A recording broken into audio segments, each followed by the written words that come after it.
Welcome back to the Coastwatch Football Podcast. It is the weekly show where we sit down here to have a nice, chill, casual chat about all things A-League men, Central Coast Mariners, my team, and so much more regarding Australian football. And so excited that you are joining me for this episode because you guys have sent in your unpopular A-League opinions. This is something that actually people have suggested that we do here for a little while, so we're finally doing it. And my goodness, have we got some spicy takes coming in. The socials, you guys have sent them in across the Instagram stories, across Twitter, across YouTube as well. And I've picked out some of my favorite ones that I'm going to be reacting to, we're going to be diving into. And, some of them are like genuinely good takes and some of them are a little bit more eyebrow raising, but still, I'm sure it'll be a lot of fun. And dude, I just want to say as well, thanks so much for everyone who sent them in. And I've never received, usually we do Q&A episodes and stuff. This is by far the busiest response I had, especially on Instagram stories, on the questionnaire. I had so many coming in. So I apologize if yours hasn't been included, but I've picked out some of the tastiest ones. And we're going to start off with a Mariners related one. Of course, we've got the Mariners cap on because it's game day. Mariners taking on Perth Glory. But Jacob Farrell should be called, and of course, by the way, before I jump in, these are all anonymous. So I won't be saying who sent them in or anything, just keeping them anonymous. First one is Jacob Farrell should be called up to the Socceroos squad ahead of Joel King. Now, if you guys have been watching my content for a little while, you'll know that there is no greater Jacob Farrell fan than me. I absolutely love Jacob Farrell. He's just been absolutely immense since coming into the Mariners first team this season. Starting ahead of Joel King in the Socceroos squad, I can't go that far. Look, Jacob Farrell's absolutely ready for an Ollie Roos call-up.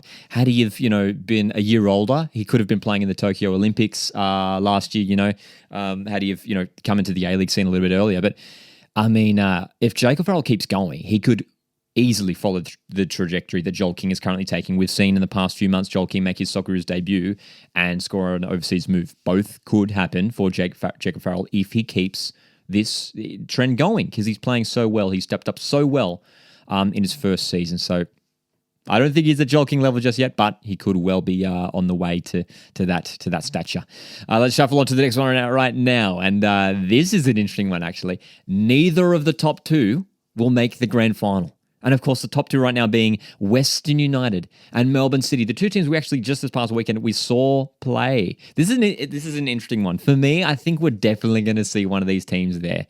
Western United are the ones that I'm still have a question mark on. Yes, they've been so good this regular season, and I think will finish premiers. But whether they have enough to step up in the big games and win crucial games in a final series, yet to they could.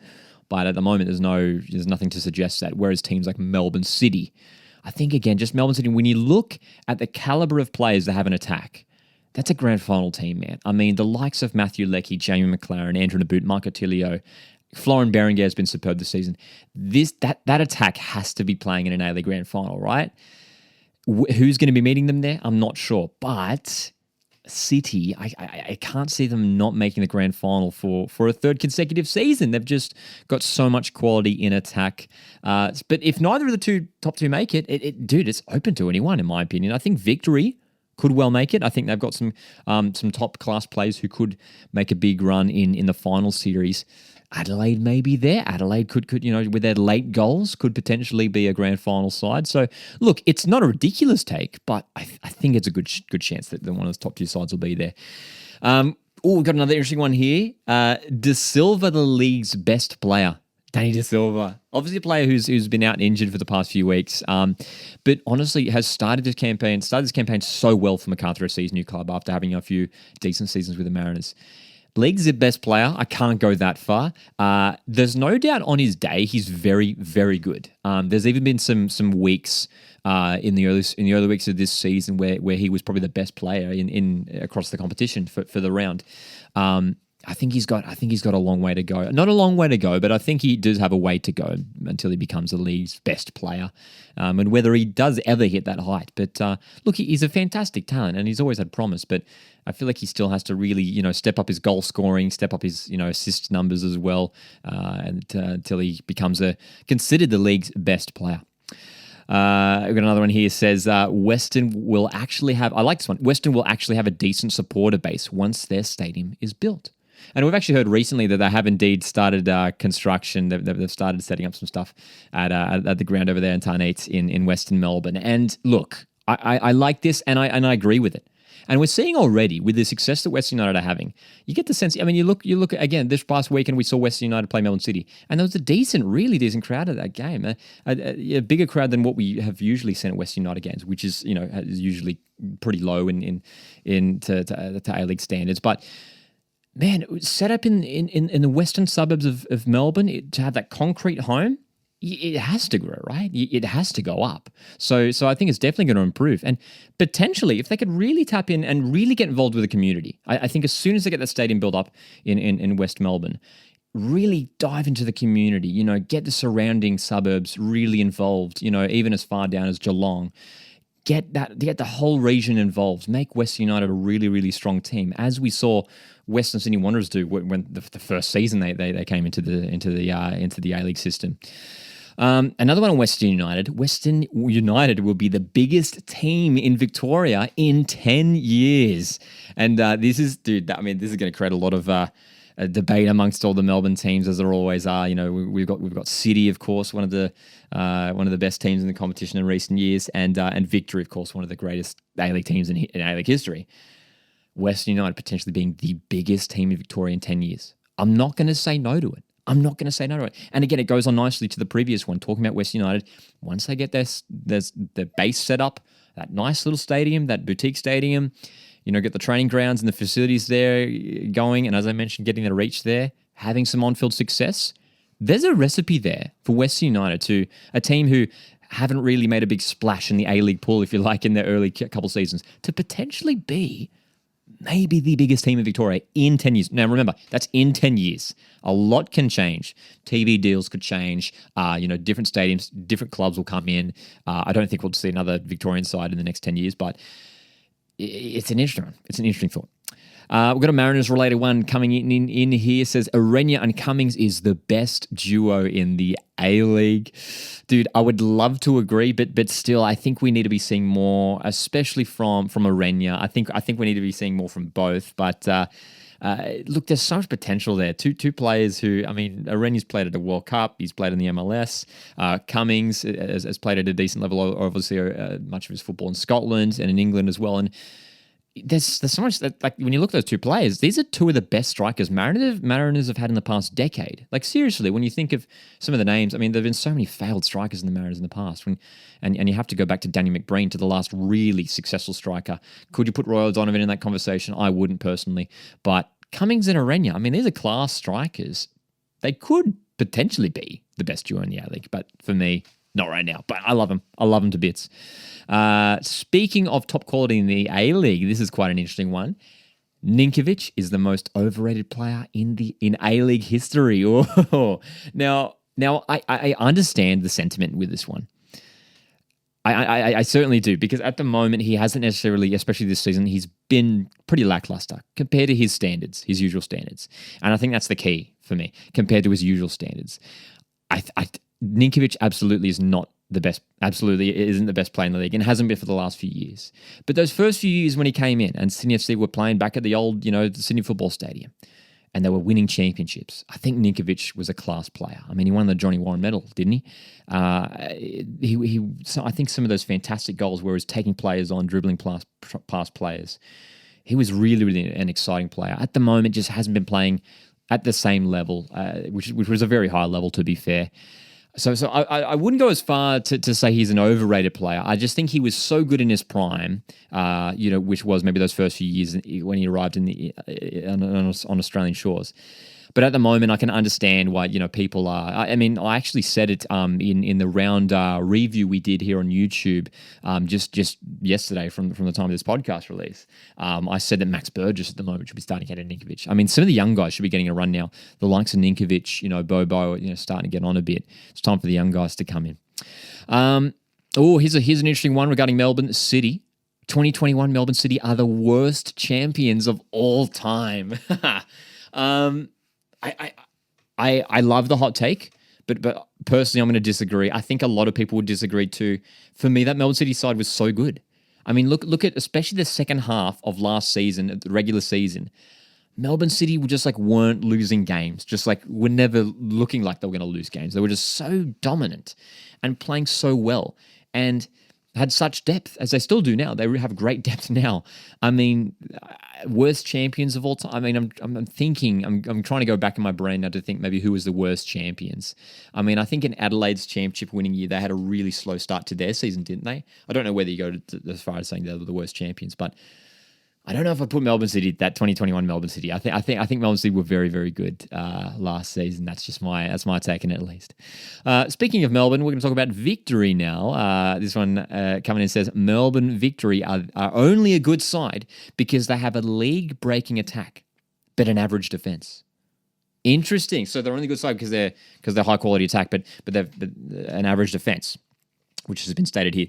I think Victory have a good defense. When you look at Hamill, Miranda, Sporanovic has been starting some games here. I mean, these are good defenders. Guerrier and Davidson have mostly been good. Kalava, shaky at times. Victory, good side because their attack. The Stars are definitely in attack for Victory and in midfield too. I mean, Brilante's been doing well. Brimmer, of course, also. What has been hurting them has been the sloppiness at the back at times, though. Whether it is just purely Kalava or defensive mistakes in that back line, but I don't know if I want to go as far as saying they have an average defense. I think maybe it's probably not as good as maybe people make it out to be. As I mentioned, some of those names they have there, but you might be right actually. I mean, I wouldn't go as far as average defense, but it isn't at the same level as maybe Western United. It's better than Melbourne City's. Melbourne City just leaking too many goals at the moment. They certainly have a league-breaking attack, as you mentioned there, but average defense, maybe. Okay, here's one regarding a ladder prediction. Very simple. Newcastle Jets, wooden spoon. I'm a Mariners fan, and I try to be... I don't want to just like throw my rivals down there, but honestly, like, let's look at them. They're conceding a lot of goals, Newcastle Jets. They have a fantastic attack. We have to give that to them. And Daniel Penny's just so lively at the moment. I mean, whether he's scoring or not, he just gets so involved. Mikkel Datsi has been banging in goals this season. Thurgate has just been just doesn't stop running every single game. They're a good side, Newcastle Jets. They've got some key players who have really been doing well for them. But wooden spoon isn't out of the question for them. And, as the same, I have to put Mariners in that conversation as well. I don't think Mariners will pick up the wooden spoon at all. But all those, sort of the bottom, I guess you want to say 5 teams, because I think Wellington, Phoenix, who are 7th at the moment, I don't think they'll be near the wooden spoon at all. But the bottom 5 teams are probably still in, anything could happen still. They're still in range of that wooden spoon, unfortunately. Newcastle Jets to slip down there. If they copped an injury, if Mikkel Datsi copped a season-ending injury or a Daniel Pena copped a season-ending injury, then yeah, maybe there is a wooden spoon on the cards for Newcastle Jets. Just when you look at their defense, there's just been no consistency there in terms of keeping clean sheets or keeping out goals. And we're past the halfway mark of the season and they just haven't found that defensive consistency yet. So that could hurt them. So I don't think they will, but a key injury might take them to the bottom of the ladder. Adelaide United now. We're talking about Adelaide. And a few people have actually sent this one in. It's interesting. It's unpopular opinions, but actually a few people have said this. Gauci is a better keeper than Delianov. The 2 Adelaide keepers Joe Gauci's been playing in recent weeks. I'm going to agree with this one. Joe Gauci has been fantastic in the past few weeks. James Delianov was the first choice keeper heading into the season. Joe Gauci was fit at the time, I'm pretty sure, come round 1. But Delianov has covered opts for Delianov ahead of Gauci. But based on recent weeks, and there's been a few instances across a few different teams in the A-League, most notably you think of Heward Bell and Redmayne at Sydney FC. When Delianov is fit, does Gauci come back in? I don't think so. I think Joe Gauci's just been playing so well at the moment that there's just no way for Delianov to make his way back into that starting lineup. It is an interesting one, though. An interesting one. Talking about the Queensland team, Brisbane Roar now. If Brisbane played all of their games at home, we would win the league. And I think the stat as it stands now at the time of this recording, I think they've won 4 of their last 5 home games. 4 of their last 5 home games, I believe it is. And that's pretty good for a team who was sitting bottom of the ladder before this past weekend. they're a fascinating one, Brisbane Roar, because they've picked up home wins now against good sides like Wellington Phoenix, like MacArthur FC, and the other one was which is escaping my brain now. They defeated. Did they? No, they didn't defeat Adelaide. It's escaped my brain, but they have been picking up home wins, Brisbane Roar, but away from home, it's just like, what is going on? They're just a completely different team. I mean, we would win the league. I don't know if I go that far, but they'd certainly be, mid-table, pushing into that top six for sure if they just developed some, got some consistency going. They have had a few runs this season, Brisbane, where they've gone a few weeks without playing games due to COVID and obviously the terrible weather we experienced recently. So look, if they can get some away form going, they could certainly make a push. But yeah, man, there's something in the water up there at Redcliffe. They're doing well, Brisbane, up there. Just further south of Brisbane, this one comes in on the New South Wales North Coast, and it's quite an interesting one actually, and we'd love to actually get your thoughts on this if you're listening, because we talk about expansion a lot, but this one says we need more teams based in random spots like Coffs Harbour or Taree, like they have in England. It's an interesting one to me, and it's interesting because you've brought in a comparison there to England, and I guess when you look at all the divisions of England, what is there across the top four divisions, like over 90 teams or something, 96 teams, and there are some pretty small towns. You see some small towns with some teams, and that would be exciting. I mean, imagine that. I mean, like a Coffs Harbour, Taree, Port Macquarie. I'm just thinking of the New South Wales coast alone, but I'm sure there's plenty of just small towns that would love to like set up a little a tiny or I'm not sure what the grounds are like there. Actually, no, I do know what the ground is like at Coffs Harbour. I've been to a preseason game there. They've got a decent little stadium there, but it's interesting. I don't think else it'll happen anytime soon. There's obviously places that are much more built up, like Wollongong, Canberra. When you look at Gold Coast, places in Queensland and stuff that are a bit more built up that'll get teams. But hypothetically, if we did have a football pyramid system, like a promotion relegation system like they had in England, where they had like multiple divisions, why not? I mean, obviously there probably already are teams there, and whether they are at NPL level or just sort of lower level, amateur level, just like local club teams. But whether we get them, to the potentially those teams could get promoted to A-League status. I mean, that would be pretty exciting. That would be pretty exciting. So it's an out there idea, but look, it's. I mean, why not? I mean, I'm not going to say no to it, but it is an interesting one. Going back to Brisbane Roar now. Jay O'Shea would be considered one of the best if he had played for Sydney FC or Melbourne Victory. Jay O'Shea is one of the best passers of the ball in the A-League competition. I think that's true. And I think a lot of people would agree with that. I think just the long balls that he plays is, 99% of the time are right on the dime. So if he played for a big club, if you like, would he be considered one of the best in the league?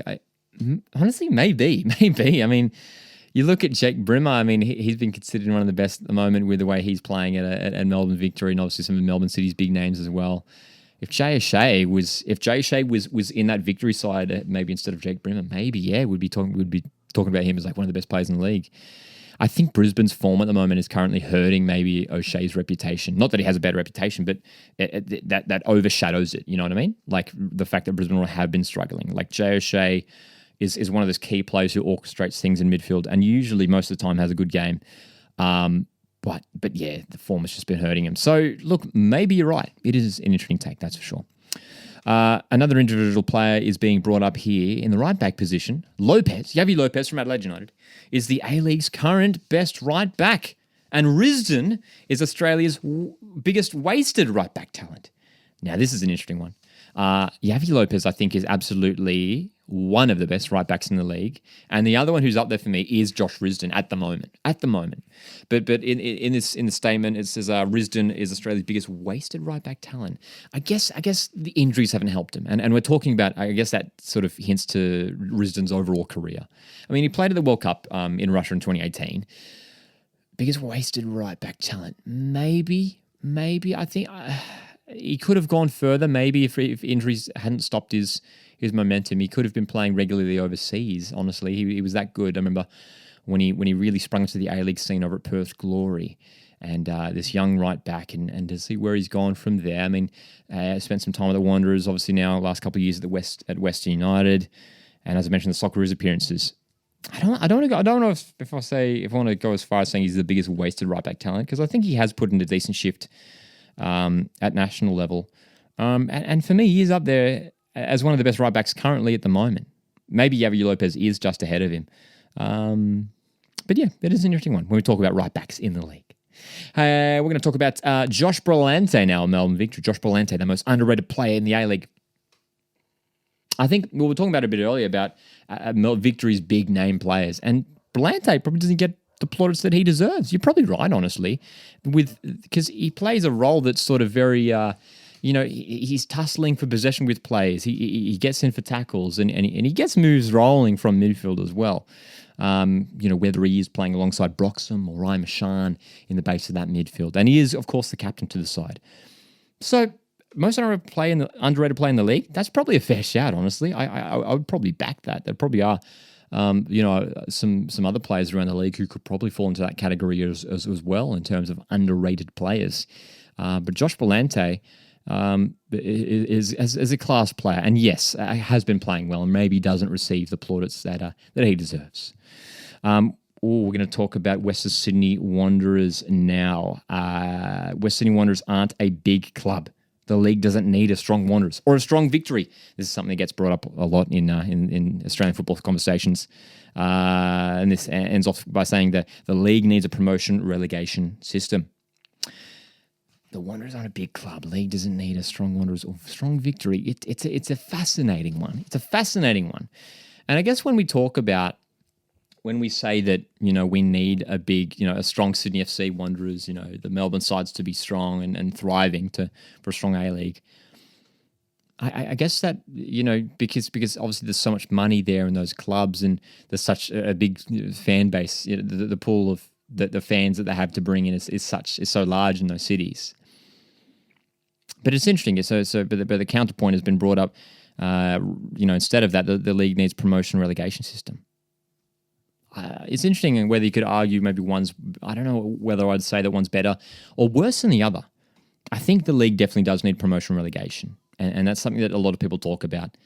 Wanderers aren't a big club. I'd still say Wanderers are a big club, I think, in the grand context of things in Australian football. Just when you look at the way they entered the competition, and they've got a fantastic stadium, great facilities out there in West Sydney. Again, another really fascinating one, but needs a promotion relegation system. And we've actually got a few more ones coming in regarding promotion relegation, regarding expansion as well. So let's dive into actually some of these. Got ones coming in here saying, I actually got some mixed thoughts on promotion relegation. This one says, promotion relegation will not improve the league. It will make it worse in terms of quality. And I guess maybe in worse in terms of quality, I can only assume maybe you're referring to the fact that maybe the quality will be spread thin over more teams, maybe in an expanded league with multiple divisions. Potentially, but I still think, with the right facilities, with the right infrastructure, there is potential to really harvest some talented players in Australia. And I think there are some hidden gems who aren't even playing in the A-League, who are maybe tearing it up in NPL level, who just don't have the opportunity to get picked out and to join an A-League team. So it is an interesting thought, though, as well. We've got some more thoughts here on promotion relegation, but we're going to talk about expansion now, actually, some expansion teams. Wollongong Wolves and South Melbourne should be in the league instead of Macarthur and Western United. I think a few people probably would agree with this, actually. And when you look at the fact that those teams are already set up, and I mean, as far as the new teams coming into competition, as far as I know, I mean, correct me if I'm wrong, but none of them have been pre-existing teams. Hey, when you think of Melbourne Heart, Macarthur, Western United, Gold Coast United, North Queensland Fury, I mean, were any of these teams, Wellington Phoenix, pre-existing teams? I could be wrong. But dude, I mean, that would be awesome. I mean, Wollongong Wolves, fantastic stadium down there. South Melbourne, obviously a team that has plenty of history, and it would be great. It would be great. I think the decision to go for Macarthur, that region, even though I really enjoyed going to the Battle of the West Derby, to see Wollongong I think think would be more exciting. It's a different region. It's a different part of New South Wales down on that south coast, and could represent, that the population of the south coast down there. And I'm sure there is a wonderful football community down there. And a similar thing could be said about West United. Maybe a Tassie team could have been explored, rather than another Melbourne team as well. So, look, there's always so much discussion with that. And I've left this one to last, and this one's a long one that someone sent in, and again a really fascinating one regarding promotion relegation, and would love to get your thoughts on this last one, because I've intentionally left this one to last because it is a juicy one. Here it is. As soon as promotion relegation comes in, the finals should be scrapped. Teams who finish sixth shouldn't be given an opportunity to become champions over a side that's been good enough to finish first over a full season. Fair point. Bring in a relegation-type playoff similar to Germany. It will provide something unique that no other Australian sport has, whilst also keeping that big game, that do-or-die fixture that Australians love. No finals would add greater value to the FFA/Australia Cup. You know what? Like, initially, after the first time reading it, I was like, nah, I'm not sure. But I've been thinking about it for the past, the past day, and it's sort of interesting, and the idea sort of excites me a little bit. For those that don't know, in Germany, and I believe what they do is so the bottom three teams are in relegation, but the team who finishes third bottom goes into a playoff with the team who finishes third in the division below, right? And again, correct me if I'm wrong, but I'm pretty sure that's how it works in Germany. That could be cool, because as you mentioned there, it still brings in that do or die fixture. The only problem, though, I guess, is that when you look at the big grand finals we have, you got the AFL grand final, the NRL grand final. Those are sort of the big ones. That those big games, the finals have obviously the best teams in the competition that year. Our do-or-die match then wouldn't necessarily be a high-quality game, because you'd have one of the worst teams in the top division against one of the best teams in the second division, right? But I guess, as you've mentioned there at the end, no finals would put greater value on the FFA Cup Australia Cup. So maybe that could be the big cup game. Maybe that could be the final, and maybe it could be a game that gets played. Maybe the final gets played, just after, maybe a week after the regular season ends. It's really fascinating to me. And I think if it was set up like that, because obviously at the moment the FFA Cup final / Australia Cup final gets played mid-season. So whether it could be maybe sort of track it along in line with the A-League season and play it maybe a week after the regular season finishes, similar to what they do with the FA Cup in England, isn't it? A really fascinating idea to me, and the points that you've raised there are quite valid points. But and as well for finals to be scrapped when promotional relegation comes in, I do like finals, and I think a lot of people do. I think majority of the A-League fans would probably would want to keep finals in, and I always have been pro finals. But again, I would be open to this. I would honestly be okay if they maybe explored this for like a few years, and if it doesn't work, maybe just for the league, for the APL to have the humility to go like, okay, it's not really working. What do you guys think? What do the fans think? Get the fans' input. What do we want? Let's set up a competition that is going to be enjoyable for fans, for everyone, for the broadcasters, for everyone to get involved with. And if this isn't going to work, then let's just go back to what we were doing previously, right? It's interesting. And again, would love to get your thoughts on that one as well, because that was a juicy one I wanted to leave to the end. Guys, you guys have sent us some really, really good ones, and thanks so much for sending them in. It's provided some great discussion, some great debate, and if you want to join in the conversation, you can do so in the YouTube comments, if you're watching this podcast on YouTube, or of course the podcast is available on all podcast listening platforms. That includes Apple Podcasts and Spotify. You can also shoot me DMs on Instagram if you want to jump into the conversation there as well. So some spicy hot takes, but that's what we love here, man. We love the conversation. We love the debate. And thanks so much for tuning into another episode of the Coast Watch Football Podcast. If you have enjoyed this episode, you can leave a like on YouTube or a star rating on a podcast platform. Does help me out a whole lot. Make sure to hit subscribe so you can keep up to date to these podcast episodes, which drop every single Tuesday. We've got some co-hosts joining me every couple of weeks to have a chat about A-League stuff, or whether we're just chatting about some Q&A stuff here. You guys saying your opinions is always a whole lot of fun. My name's Lockie. This is the Coast Watch Football Podcast, and I'll catch you guys in the next one.